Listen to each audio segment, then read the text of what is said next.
Pugnette. Io però lo faccio in inglese, così anche per il pubblico internazionale. Okay, so first of all, I'd like to thank Gianluca and Viola for allowing me to do this specimen speech, despite being myself. There it was, right? Okay. So I'd like, first of all, to thank you for, first of all of you for being here, and for having endured all these months of emails labeled "Save the Date, Gianluca and Viola Wedding." Vai forte. Yes, Gianluca and Viola, this date was saved even before the 27th of October 2014, when you guys summoned us here for the wedding. We saved this day because no one on earth would ever miss seeing how Gianluca could fit into his tight suit after months of unstoppable boozing and after 3 consecutive stag do's. And similarly, no one would ever miss the grin on Viola's face at the altar, thinking, "Yeah, I finally got him." First of all, no one would ever miss this speech. Of course. Some of you here have known Gianluca from his pure, chaste and God-fearing years back in Bologna.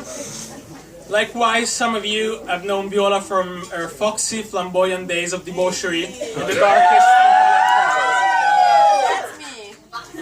When I first met Gianluca in a cafe in Bologna a few weeks before the start of the Masters, I was genuinely excited about the new adventure in London.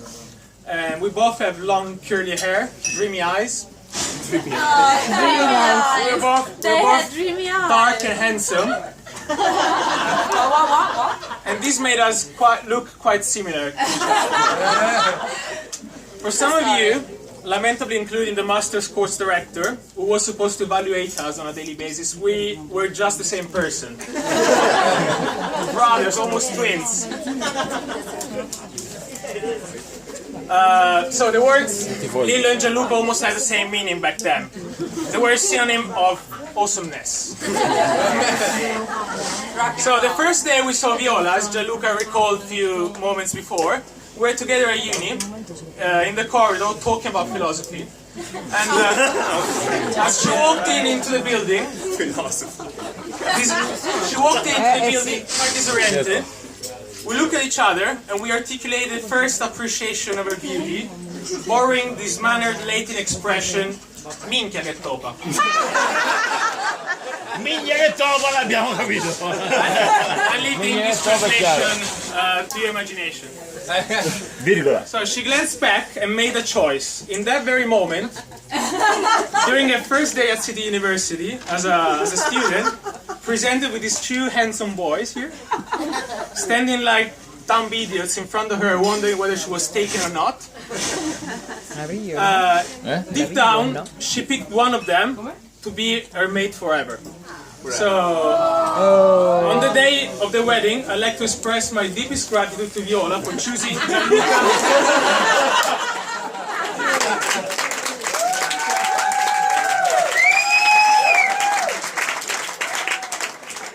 Many adventures they followed, that moment of epiphany.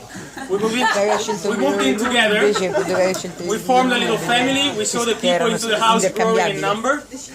We raised glasses, we toasted for new jobs, for new houses, and we honored living friends, and we celebrated the return of many others. During our years as housemates, Gianluca had worked his clumsy magic with Viola, and Viola had grown every day more convinced of her initial choice.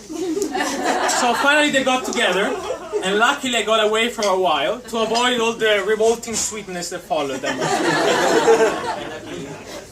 By the time I came back to London, my true friends had become one, thinking in unison, walking hand in hand towards the same goal. Oh, wow. Giving birth one day to a child called Lillo.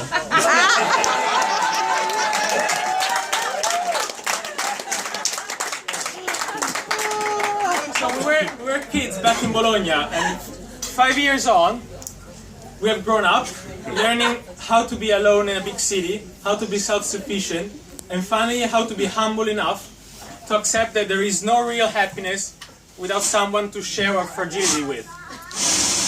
In London, a city with an enormous disrupting power, we became each other's family. And this family is here united today to say that it will continue to stand by your side in every moment of your journey together. So it now gives me an immense pleasure to invite everyone here to raise your glasses for Gianluca and Viola, also known today as the Mezzocaun family, and for the soon-to-be Little Lillo.